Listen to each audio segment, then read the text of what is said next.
So welcome to the whole food plant-based SOS-free class. So while we're waiting for a few other students to join us, does anybody have any particular questions? Just before I've got a PPT, we'll go through that. There's actually salt, oil and sugar.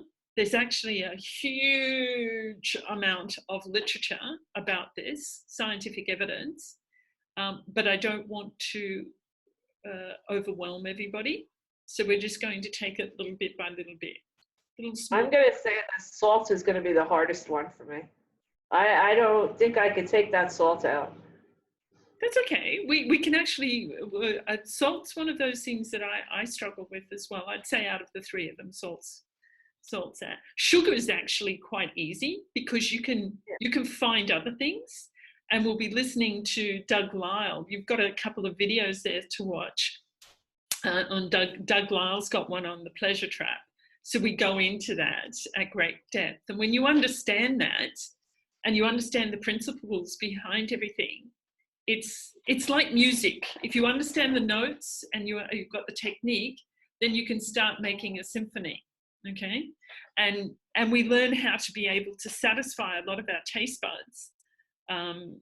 And this desire we have for, high caloric foods, we learn how to satisfy things that fish are really sauce. Beg your pardon? Fish sauce. Is that okay? There is a vegan form of fish sauce too. So, okay, so we're at 7:05. I'm just wondering if we should wait a little bit. I'm just checking the group.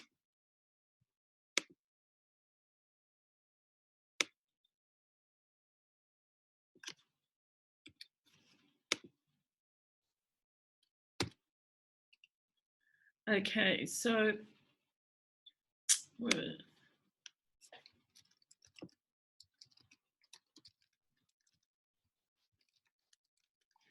won't keep everybody too long. All right, here we go. Did you actually, you couldn't see that, could you? I'm not sharing my screen? Okay, no. So, all right, so we're about to start. And we're going to go over to the PPT now. No, that's not my PPT. Here we go. Whoops. That was interesting. Okay, slideshow. From beginning.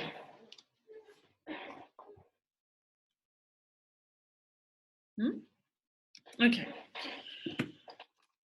So here we are with the Plant Strong and Healthy. I think if I had promoted this course as being SOS free, it may have been even more challenging for a lot of students to actually take the leap to join, I think. But in actual fact, it's not that hard. And the other thing is, if you are not suffering from any major health issues, there are some people, some individuals who unfortunately the damage to their health is so severe that unless they just go completely cold turkey, then they're not likely to reverse any of their health issues. Now, we all know people like that. I certainly know people like that, but whether they are willing or not to go completely cold turkey on an SOS-free vegan diet as prescribed by a physician is usually a result of how much they want to actually live. The results that they get from their health are quite dramatic.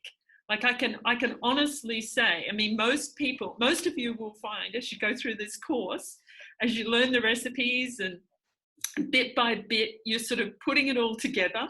Eventually, you'll find yourself getting through a whole week of being able to be compliant, and you will notice it in your health. So with some of these individuals, when they go cold turkey, whole food plant-based SOS-free, how sick they are before they do it, they usually see a dramatic change in their health. And in actual fact, as we go through the course, we'll learn how some people, within 3 days, their blood pressure will drop, their blood sugar will drop, their arteries will start to slowly clear up. They'll get rid of their brain fog, okay? That is how dramatic it is when we take the crap out of our diet. So let's have a look a little bit more at these 3 SOS: salt, oil, and sugar. Okay, so we'll look at first, what should we be eating? We've been doing that for the last couple of days. You've probably gone out and done some shopping. I know quite a few of you have shared some pictures of your shopping hauls, and I've sent you some suggested shopping lists and that. But these are the items that we ought to be eating, okay? You see down here, fruit and vegetables. The more greens, the better, okay? And then up here, we've got our grains, our starches. They give us that feeling of fullness. We've got some seeds, we've got some cruciferous vegetables. And then these up here are our oil. These are where we actually get our oils from. Now, interestingly enough, all of the salt, oil, and sugar we need is in these things, because that's naturally where our bodies will get them. So the sodium, the potassium, the glucose, the fats, the fats that we need for our brain, and that they all come from these items. They do not need to be added to our food. No way, not at all. Okay, so when did we start to realize that we had a problem, and who was the whistleblower? It started roughly about 50 years ago. If you remember, do you remember I talked about Nathan Pritikin, and how Nathan Pritikin was one of the people who influenced me into actually going plant-based? So that was he must have been around about, I think he must have started doing his change in diet about 50 years ago. So that would have been in the 1970s, okay? So it was around about that time that there were a few other doctors that sort of the light bulb was sort of going off, and they started doing things all over. In actual fact, I have to say America. It happened in America first. I haven't really heard of too many of these plant-based doctors originating from other countries. I'm sure there probably was, but they didn't become famous. It's like the Gutenberg press. We all think that the first press was made in Gutenberg, and in actual fact it wasn't. It developed in a number of different countries. It was just that the Gutenberg press was the one that became famous. We knew about it, and they probably were a little bit more successful in the marketing of it. So we've got some doctors here. I'm just going to see if, hang on. Let's see if I can move that down. Okay, I'm just going to move everybody out. Oh, wait, Kuldeep's with us. I'm just going to move everybody out down there so you can see this slide, okay? Anyway, so what we had some doctors that started doing independent research. And this doctor over here, you may have heard of him, Dr. Campbell. He wrote a book called The China Study. He was doing some research, and he's getting advanced in years. You can see a lot of these doctors are actually quite advanced in years. Most of them have taken, they've taken, for want of a better word, apprentices or mentorees, and they have trained the next 2 generations of plant-based doctors. But these doctors here are all pretty much SOS-free. I've got a couple other ones that are not listed. We'll talk about those very shortly. I don't have their photographs, but they're just as important. Okay, so as I say, Dr. Campbell is the first one. Anybody know who this gentleman is? No? That's Dr. McDougall. Dr. McDougall advocates more of a starch-based diet. His emphasis is on a lot of starch-based foods. He is a little bit more relaxed on the salt and the sugar, just a little bit, you know. He tends to be of the opinion that when people are starting, that salt and sugar is not going to kill them as much as if they could just shift to a plant-based diet. So he is a little bit more forgiving there. But of course, as soon as people can move more to an SOS-free diet, the faster the better.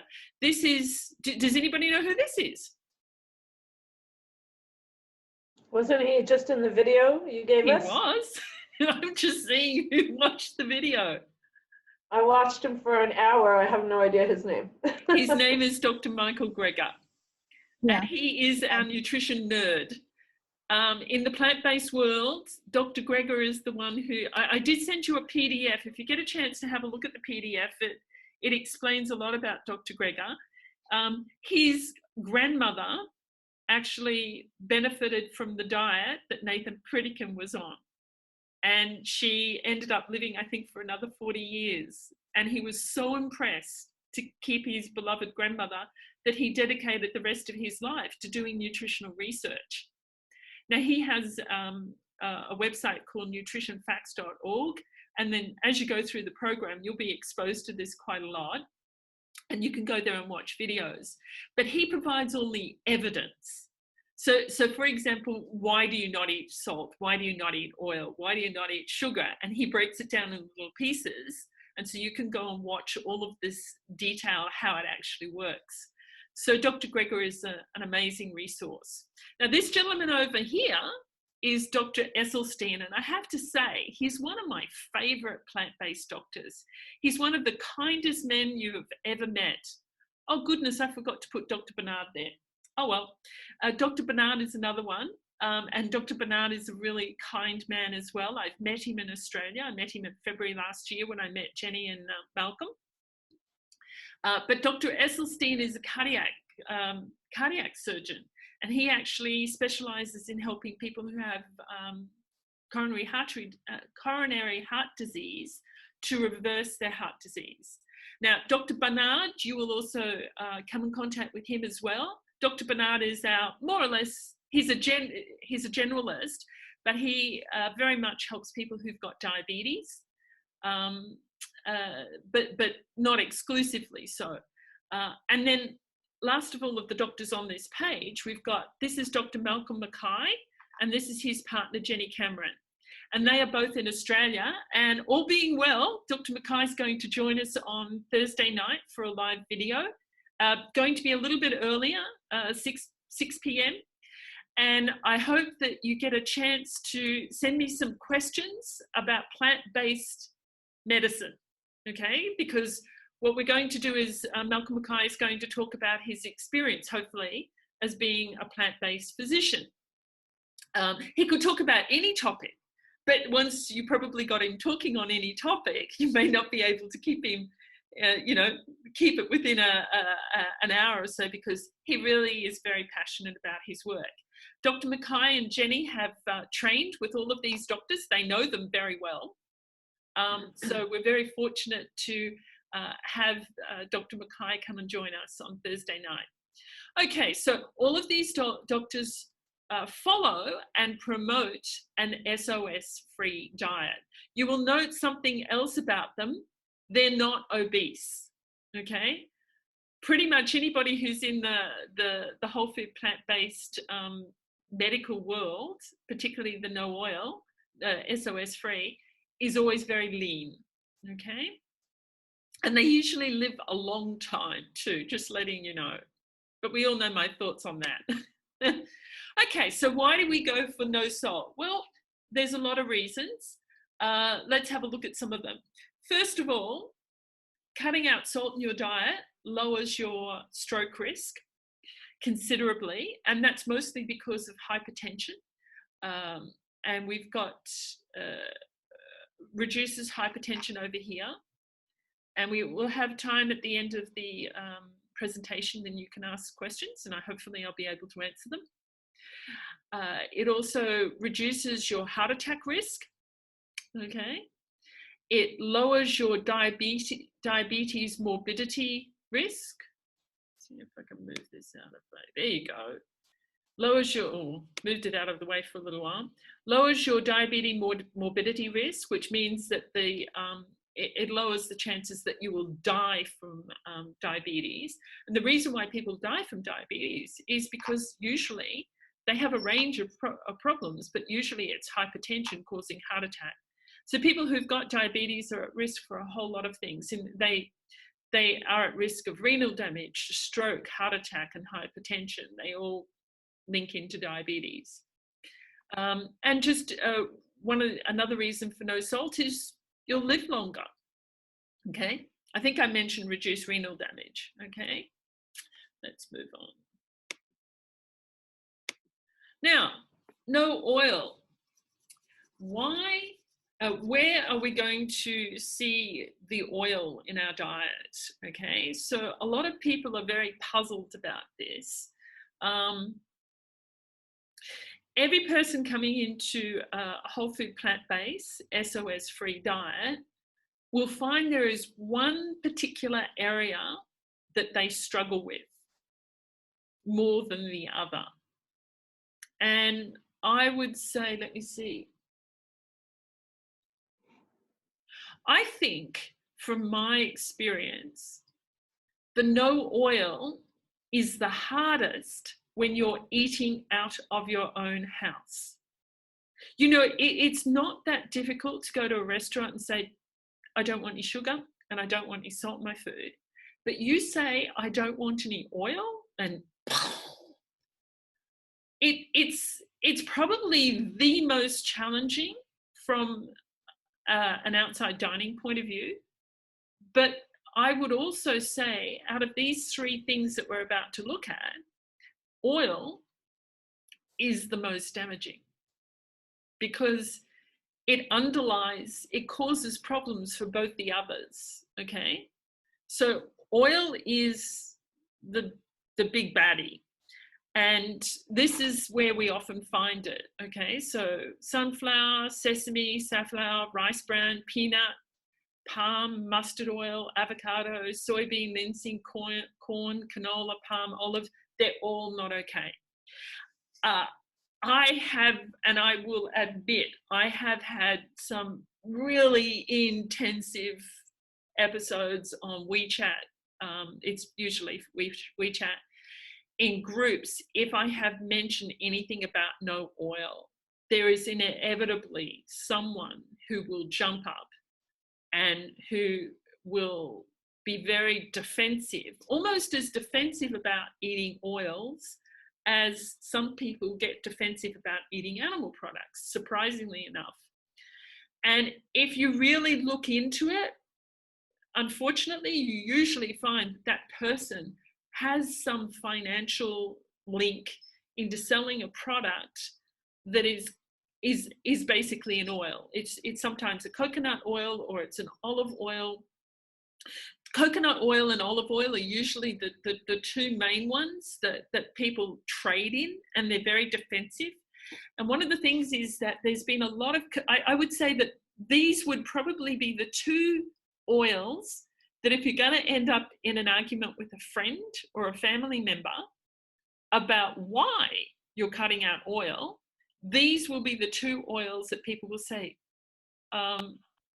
you know, you have to have them, and they've got a whole list of reasons, and they may even try and cite some, you know, scientific papers to justify why they say that. But if you actually do the homework and you go to Dr. Greger's page, nutritionfacts.org, you will find that a lot of these papers that advocate the benefits of olive oil or coconut oil, they're industry sponsored. Now, what I mean by industry sponsored is that these research papers or these supposedly scientific papers or whatever research that has been done, the person doing it has been given money from a company that trades in these products, and they want to find a way to justify it. But they do the report in such a way, or the study in such a way, that it compares, like, for example, it might compare olive oil with semi-refined sunflower oil. And the olive oil comes out as having more nutrients, the semi-refined sunflower oil, and they say, see how good it is for you? When in actual fact, the doctors that we have just looked at, they point out, you do not need to eat the liquefied oil. You could just eat the olives. And it's the same with the coconut oil as well. You know, if you really want to have coconuts, have a whole coconut, like, you know, have it so that it has all of the milk and the water and that in it. It's not separated, because the thing is that in the 1950s, what happened was our food industry advanced quite rapidly. And as a result of that, the methods for extracting oils from a lot of vegetables became quite advanced, and they were able to do it in massive quantities. So at that time, what they thought was, because remember, this is just after World War II, there was a lot of concern about actually getting enough calories for people. And so they believed that if we could just get, you know, if we could extract these oils and perhaps use the byproducts of like, so for example, the olives, use the soybeans. We'll take soybeans, extract the oil from the soybeans, then you could use what was left over to feed the cattle or the animals or whatever. But the oil itself, you could sell it, and it's a good form of calories. So they wanted to get more calories in people's diet, but they didn't really think it through. And they didn't realize that we did not need to eat that much oil, the high levels of, you know, the very calorically high product oils. And we'll look at that a little bit further. And so as a result of that, there was just this availability of oil. Now, I saw it in China. When I came here, it was nearly 25 years ago, it was my first time. And then 21 years ago, we sort of moved here. And I noticed that at Chinese New Year, people got given a small bottle of oil, of cooking oil. And I remember asking around and seeing people used a little bit in their cooking, just a little bit. And then over the years, I noticed the availability of cooking oils increased dramatically in China. And then all of a sudden, the food's really, really oily. That's what it's like now. And unfortunately, Chinese people have become really quite used to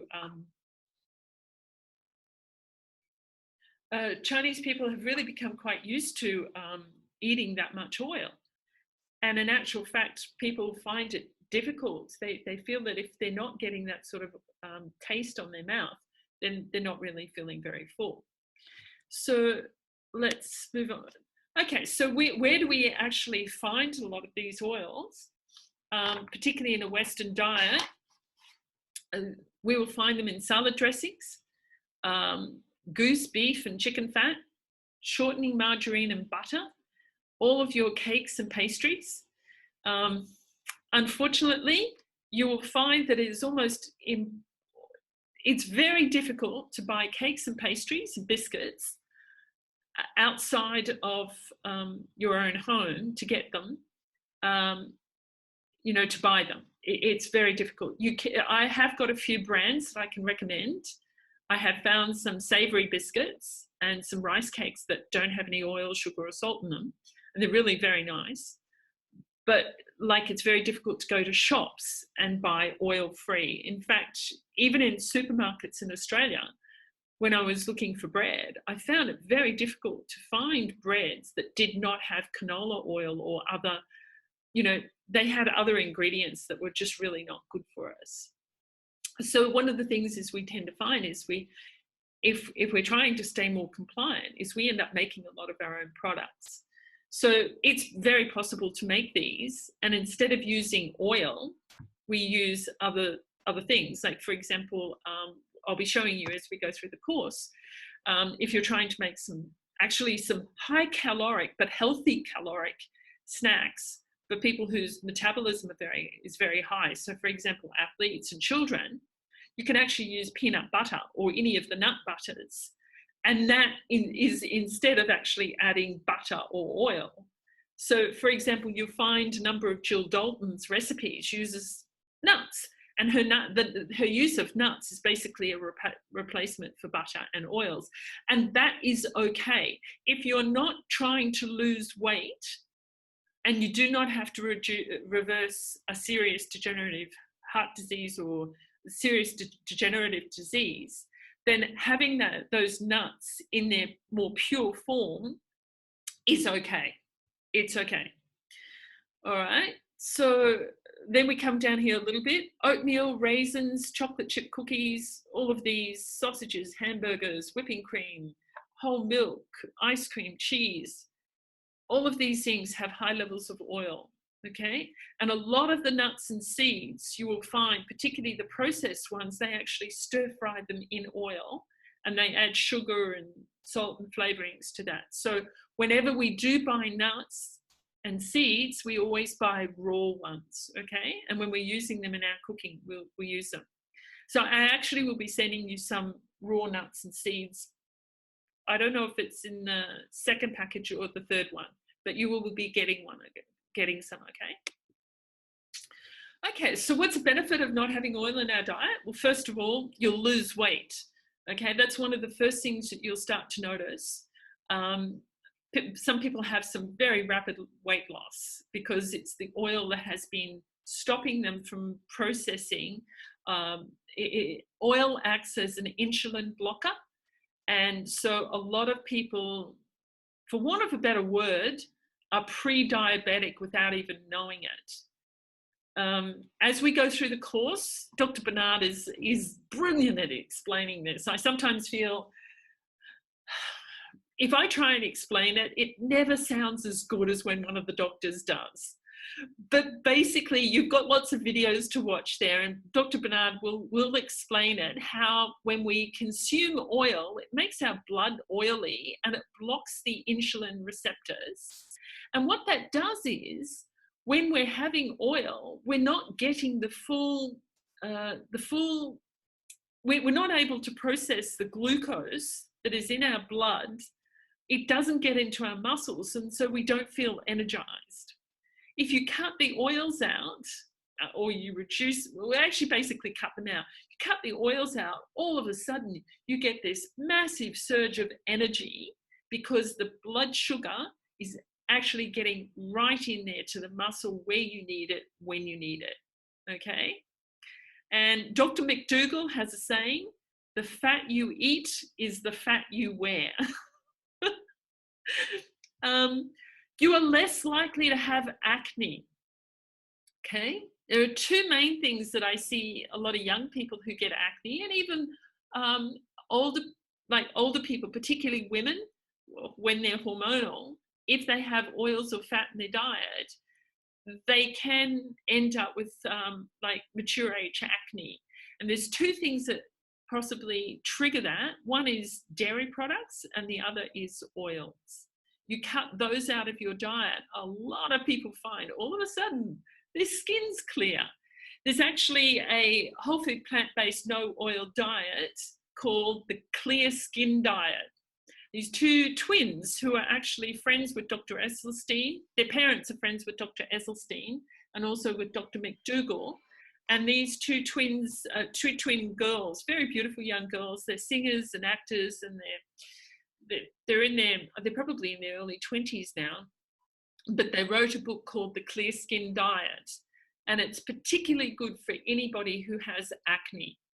And it's basically a whole food plant-based no oil diet. It's the same diet that everybody else is on with this program.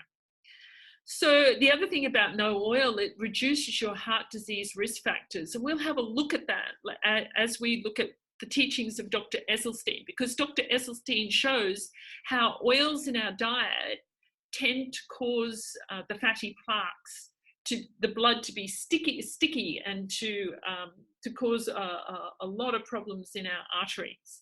And once again, Dr. Esselstyn explains it so much better than I do. So we'll be looking at that later in the course. Okay, so no sugar. The last one is no sugar. Now, where is sugar found? Sugar is found in these areas: maltodextrin, grape sugar, glucose solid, fruit juice, concentrate, free-flowing brown sugars. Okay, see there's free-flowing brown sugars? So that is, there's a particular type of brown sugar that is sort of okay, particularly if you're in the early stages of moving into a SOS-free diet. And that has all of the nutrients in it. There's a name for it, just escapes me at the moment. A lot of Indian people know about it. It's basically sugar in its rawest form. And there are some, it's on the scale of moving up towards SOS-free. It's acceptable. So you've got these barley malt syrup, maltose, yellow sugar, turbinado, sweet sorghum, saccharose. These are all different names for sugar. There's a whole lot of them that the industry uses to hide what they're actually putting in things. So people sort of think, oh, it's got rice syrup in it. Oh, it must be healthy. It's not. Okay, so just before we end here, I've got this for you. It's a little flyer that you can take with you. I'll actually send this as a meme. You can store it on your phones. And it's just something that you can hand around when you are when you're out eating, and you can show it to people in restaurants. I do believe that there is one in Chinese. I will try and find that for you.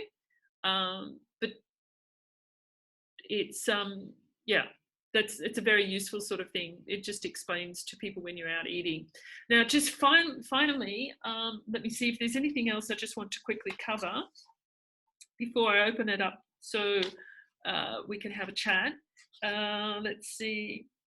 What will we expect going on an SOS-free diet? Let me see.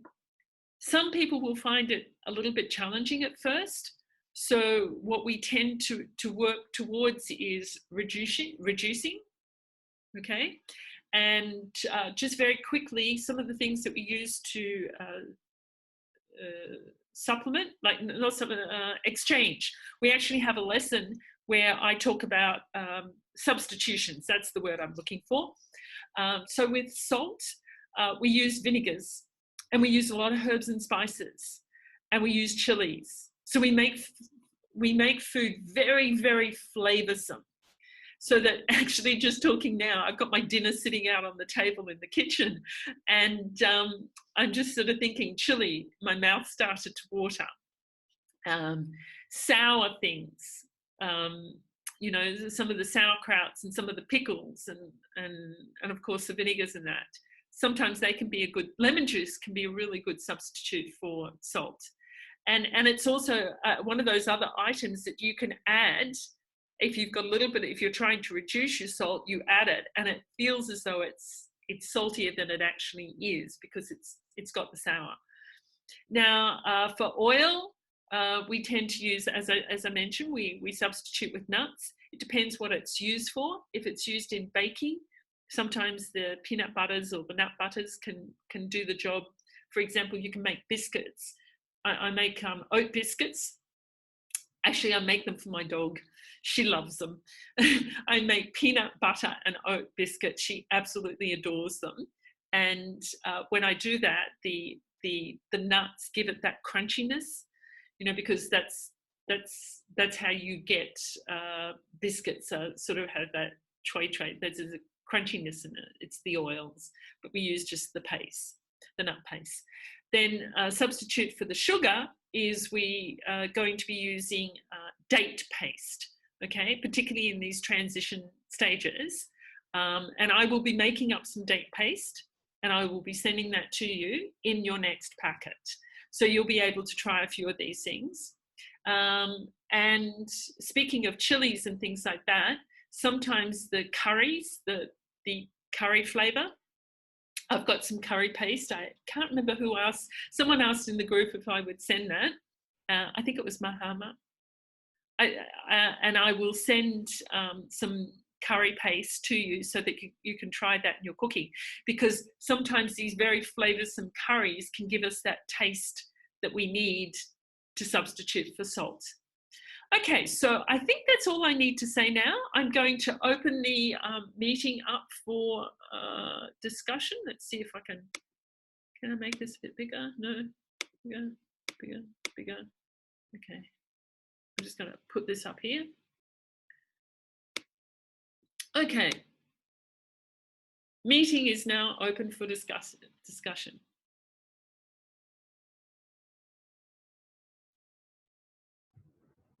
I don't really have any questions right now, but I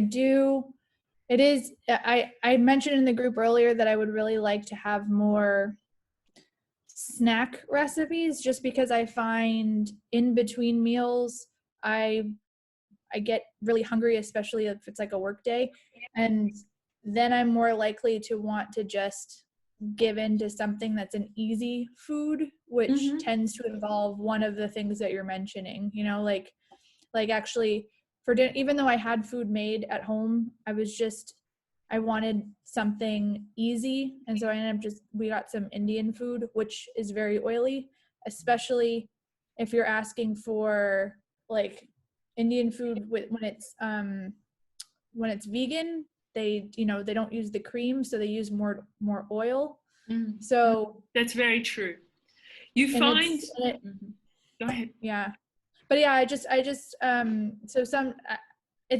feel like I don't have any options for things that are convenient. So I'm trying to think of, like, because you're talking about batch cooking and everything, and I saw a couple of the recipes you gave that was like the stuffed dates and things like that. I'm trying to think of like other things I can do, like trail mix or something, so that I don't decide to eat something that's convenient when I'm just really hungry. No, I understand that. One of the things that you find when you swap over to an SOS, whole food plant-based SOS-free diet, is that your metabolism will actually start to speed up. And people say, look, I had a meal and then an hour or so afterwards I was hungry. Well, usually what happens is you haven't had enough calories at the meal that you had. Now, it's like I said to most of you when we first started, this is not a pass or fail course, and it's no competition. It's a matter of like learning the skills, putting them in practice, and then gradually getting there. So I understand, I hear what you're saying, that you're finding it difficult to stick 100% to the plan, but don't worry too much, because as you go over through time and as you get more recipes, and I can pass these on to you, and I can definitely give you more recipes for snacks, there's not a problem there. But I'm also trying to teach you the skills so that you can do what's known as swapping out yourself, because there are a huge number of recipes and stuff that you can do. I mean, just about anything that you can eat that is non-vegan, you can make a vegan SOS version, and people have those. But it takes time to get the skills. So for example, like the Indian food, there is Indian food that is oil-free. There's a couple of, there's one lady in particular, I think she's amazing. She is an SOS whole food plant-based Indian chef, and she's got her own cooking show on YouTube. And I mean, if I had more time, I would go and watch and learn from her a lot more. I just make my own version of Indian, which is not really very Indian, but she teaches you all the herbs and spices. And I've got one of her videos, which I'm actually going to replicate. I'll show you how to make sweet potato flatbread. Okay, I've forgotten the name of it, the roti or something like that, but it's sweet. It's made of sweet potatoes, and it's no oil, absolutely no oil. And the other thing is, like, there's a recipe I'm going to show you in a couple of days' time, is pita bread, and I meant to send you some flour. I'll send some flour out in the next package, okay? And you can hold off doing that task. if you've got wholemeal flour at home, you can try it. But the pita bread, one of the things about the pita bread is you can make up a whole stack of pita breads. Once you've got the hang of making them, then you can get them and you can cut them into triangles and you make pita bread chips. You put all the herbs and spices over it, and then all of a sudden you've got these crunchy chips. Okay, make some hummus, stick them in the hummus. Okay, there's also bliss balls. Bliss balls are also one thing that you can have. But one of the things I'll just mention with a lot of these snacks, for example, trail mix, because there's a lot of nuts and seeds involved, they're very high in calories. Okay, and so they're also very high in oils and fats. And if you're trying to get to a point of being healthy, those are the sort of items that will stop you from achieving any weight loss. Okay, and you know, we are actually going to be having a gentleman by the name of Spudfit Taylor, Andrew Taylor, and he managed to lose weight and he wasn't hungry just on eating potatoes.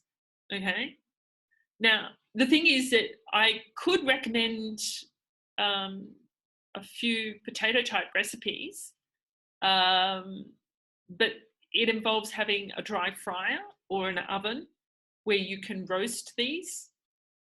Sweet potatoes is also really awesome. You can make sweet potato chips as well, and that's perfectly okay. Sweet potato chips give you the sugar, like they're sweet, so they give you the glucose, but they also give you the other starches as well, so they make your stomach feel full. Okay, so you will get there. It takes a little bit of time, but you will get there. But I'll make a note of that, and I'll gather a few more snack recipes that can be done quickly. Cheryl, you got a question? Well, I don't have an oven. I might get one down the road, so I'm just looking forward to finding ways to cook vegetables with no oil. And sure. I have no idea. Yes, that is actually one of the live classes. Let me see. And I do want to talk to you about that. So let me see. Monday, how to eat oil-free. I need to talk to you about when you want to have some live cooking classes. Okay, tomorrow night is another live cooking class. So I just want to make sure that the time is convenient for everybody, because what happens is it's basically I have to set up the cameras, and tomorrow night I'll be showing you how to make oat milks and plant-based milks. Which reminds me, I've got to go and soak some cashews. So tomorrow night, does 7 o'clock okay, or 6 o'clock? Is that gonna? Are we doing? I didn't have that one written down for. We're doing another.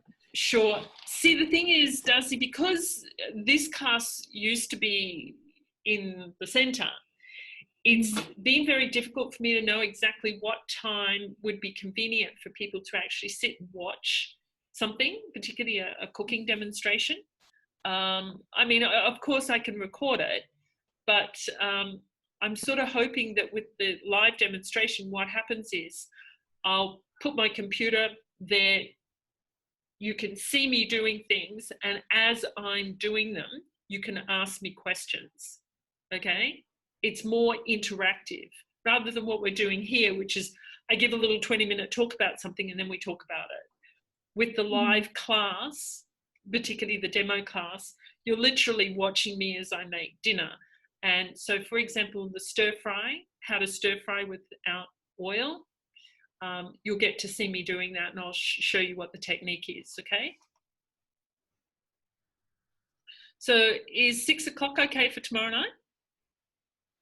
I'm okay after. I might not be able to, sorry, I might not be able to join at that time, but if you record it, then I can watch it later. Okay, I can do it at 7 o'clock if that's better. Anyone else? I'm okay after 6 anytime. Yeah, Okay. I can. Could you do 6:30, Darcy?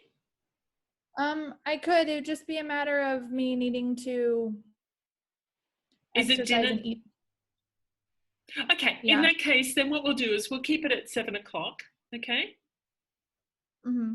We'll keep it at 7:00, and if yeah, I'll do a few things tomorrow night with the plant-based milks and things like that. Okay. I mean, the thing is, I could send you videos of recorded videos of me doing stuff, but it's not the same as you being able to actually sort of say, oh, okay, so how cold does the milk have to be? And you can actually ask me questions as I'm doing that. You can sort of see it in live, in real time. It does make it a little bit different. Okay, so Kuldeep, do you have any questions about the salt, oil, and sugar? No, it is interesting to hear about the lesson today, SOS-free, because coming to lentils, I don't use oil. I cook in a pressure cooker. I soak it. So it is faster and it doesn't need any oil. That's how I make lentils. Like I cook lentils with lots of onions and tomatoes and some garlic. But I use little, butter? Ghee. Ghee. That's called ghee. Just to roast the garlic and some cumin at the end, so that goes into the pressure cooker where I soak it and I pressure cooker, right? The dal, which is so soft. So that's how I cook. So, but now I'm That's okay. That's okay. In your second package I will be sending out, I actually have to make a list of the items that I'm going to put in that. But one of the items is probably going to be some roast garlic. Okay, so you'll get some of these ingredients. I'm going to make you some. Hang on, I'm just going to write this down. So let me see. So there is roast garlic also available in market? No. Oh, really? I will make some for you. What I've decided to do is, because there's a lot to learn. There's a lot of new things for you to learn.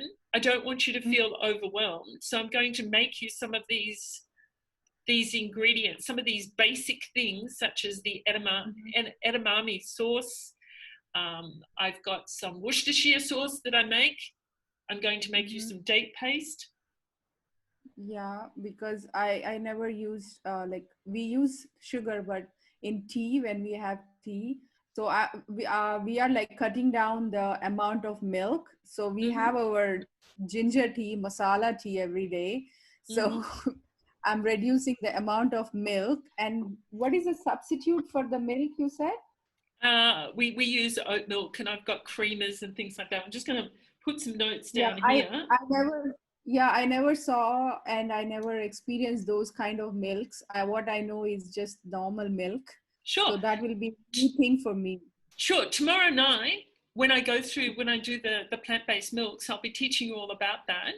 And I have a few of my own tricks as well. There was an interesting discussion on one of the vegan chat groups on WeChat. And one of the gentlemen was like talking about, he was trying to make oat milk. And anyway, eventually I got on and I said, I actually have learned how to make oat milk so that you can use it in tea and coffee, and it doesn't go slimy and it doesn't seem weak and watery. Okay. And I'll show you my, I'll show you my, at home? I make it at home. In fact, I just made some about an hour before this car started because I wanted to have my cup of tea. Anybody who knows Australians we inherited this from the Indians, okay? We drink tea primarily. A lot of Australians drink coffee now, but we like drinking tea. We like drinking milky tea, and usually we put a lot of sugar in it. That's when I was growing up, it was like that. So it's one of those comfort foods that I find very hard to give up, but I have done it. It's SOS free. And what I use is I use date paste and I will make you up some date paste, and you can try it in your tea, and you can try it with some of my creamer as well. Okay, we'll go through all of that tomorrow. So it is possible. And the thing is that the interesting thing is that after you learn some of these tricks and things like that, you think, you know, well, why didn't I think of that before? But the problem is that it's a convenience thing. You know, we're so used to going and buying white sugar, and we're used to doing things in ways. But the interesting thing is, and this is about planning it and doing the batch cooking, is if you make things up and you store them, you've got them at hand, you know. So I'm going to be making some of Dr. Greger's, basically the flavors to add to your food, and you'll find that it adds a completely different dimension to your cooking. And then the third box is will be the third box will be herbs and spices and things like that. Okay. Which opens up a whole lot of things. And you mentioned about the ghee. Okay. When we do the oil-free class, I'll try and remember about how to do the dry frying.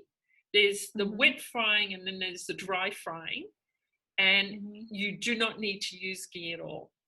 And this woman who has this YouTube channel, who's Indian, who does all the Indian cooking, and it's all oil free. She's a lovely woman. I'll try and get her contact details, because she probably has like particular videos on how to do these specifically. And I do know that in Indian cooking, one of the things is that a lot of Indian people have difficulty switching over to the oil-free, because the concept of using ghee in cooking is very deeply culturally ingrained. But as you go through this course and you watch the videos and you listen to the doctors and you look at the evidence, you will see that there is very, very good scientific evidence to show that taking all oils out of your diet will dramatically improve your health outcomes, because even small quantities of oil can block the insulin receptors, and in people who have diabetes and people who have chronic heart disease and all of that, even these small amounts of oils can prevent them from healing. And the idea is, if we can learn how to do this without the oils, then for example, your children will never, if your children were on diets like this, they would never develop the problems. Okay, so they wouldn't need to reverse them. But if you had family members or yourself and you're trying to reverse disease, you're providing an opportunity for the body to heal itself. I don't know if you saw my video from yesterday, but basically I said, if we cut out all the crap, the body heals itself naturally. The trick is, how do we cut out the crap? And if we cut out the crap, what do we replace it with? So basically this course, the 28 days, is about learning what the crap is, which I think most people actually know. I think people are pretty much aware that animal products, salt, oil and sugar are not good for you. But the problem is that we're... I agree with you. If I compare it with my mom's cooking and my cooking, and I use like very less oil, we know what is crap, what we don't need. In those days, they are physically active. But nowadays we are not physically active. We are just sitting and working most of the time. So I learned along my way in my life that we don't need that much oil. So I tend to use very little oil in my, even for stir-fried vegetables. I started using very little oil, and then I can see on my weight and my health, I see lots of changes. But now I am standing at a place where, and I'm learning that there is no need of oil. There's no need at all. There is no need. And I am looking forward for those substitutes. Yeah. Cool. Well, we have got a video coming up shortly. Let me have a look. Excuse me. Let me see. Where is it? The Pleasure Trap. on the weekend, I'm still juggling with the curriculum. I'm trying to work out when people are likely to have more time to watch videos, and I'm trying not to overwhelm you with too much information particularly in the early stages.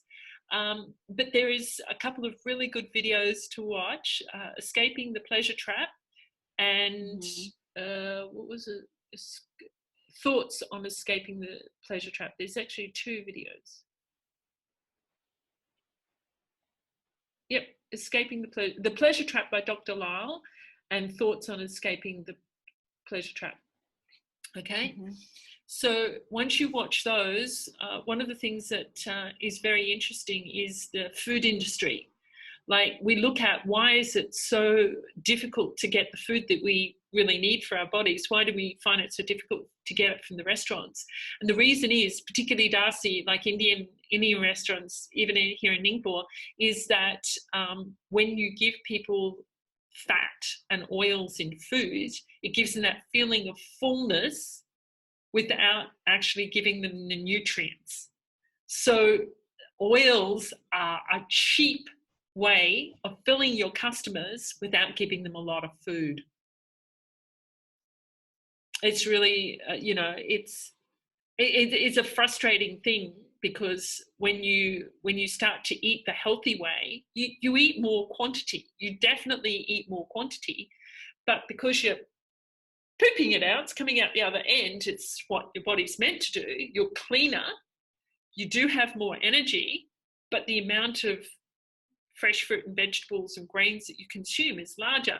Now, if restaurants were trying to meet that demand of people, they'd probably go out of business, So they just what they do is they put cheap sugar and they put cheap oil in, satisfies people's mouth taste and gives them sort of temporary feeling of fullness. But the problem is, it usually makes them feel sluggish. And the other thing that the Indian cooking, and I don't mean to sound like I'm picking one particular nationality out than another, but we've just sort of started this, is a lot of Indian cooking uses dairy, okay?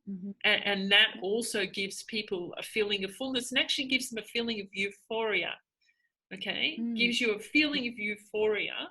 And so people, when they have a little bit of dairy in their diet, they feel better when they're initially eating. Problem is, they don't feel good afterwards. Okay. Yeah, I didn't actually have any oil yesterday. I did, 100% plant-based whole food. And then today I didn't have any. I had meal prepped, and then I was really hungry for dinner, and so we decided just to order food. And now I'm feeling really tired. Yeah, it happens. I had so much energy yesterday, and I had a good amount of energy today. And now I'm just feeling like really sluggish. Sure. Well, this is, as you build up the skills and you get into the batch cooking, you will have food stored that you can pull out, that you can make as the center of your meal, and you can add things to it. So, for example, yesterday was a busy day for me. I threw sweet potatoes, onions, potatoes. What else did I put? A little tiny bit of coconut milk. Okay, that's permissible if it's the whole coconut and it's sort of like that. What else did I put? I put chili paste in. I had a bag of peas, frozen peas, threw it in a pot, made a casserole, and then I had some oat groats left over, cooked those up, had that, and then what I didn't eat, I threw the oat groats in it, left it overnight. The oat groats, which were cooked, soaked up all the casserole, the soup, and it was a second meal. Now, if I'd made a larger quantity, I could have put some of that aside, and that would have been a quick prep for a meal, So this just takes time, and don't worry, it's the first day of the rest of your life, it really starts on day 28. That's when everything really starts. So don't beat yourself up if you had to, order some outside food. In some ways it's good because you can compare it. So no other questions? Does anybody else? How many hours a day do you spend cooking, Denise? I actually do not spend that much because I feel like I'm wedded to the computer. I get out in my garden. I'm a speed cook, Cheryl. My daughters, like particularly my eldest daughter, Josephine, she loves being in the kitchen. She loves doing all that. To her, it's very artistic, things like that. I'm a mom cook. I get in. I use what's left overs in the fridge. I make as much as I can. I divide it up into as many portions and I stick it in the freezer. Because, you know, there are times when I'll be busy and I'll have a meal. I'll just take something out of the freezer, usually a casserole, stick it in the microwave, and I'll tell you why microwaves are okay to actually use to heat food. I'll put the rice cooker on, rice is cooked, put the two together, I've got a Buddha bowl.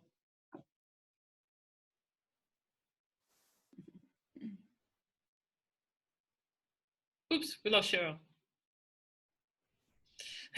Okay, I think that's probably us for this evening. So Kuldeep and Darcy, expect your packages, if not tomorrow, then the day after. Okay? Sure, sure. So Darcy, I actually sent your folder, which I'm really quite proud of. It's a white folder. It's got some laminated, like it's got some plastic sheets inside you can put your recipes in. Okay, I will be sending more of those sheets out to you with stuff stuck in them, and you got all the goodies that you need. Now I will post a list of what's in those boxes in the group, and Darcy, if you could just check that you've got everything. Okay, right. Ciao. Ciao, ciao, everybody. Ciao. Bye. Thank you. Bye-bye. Bye.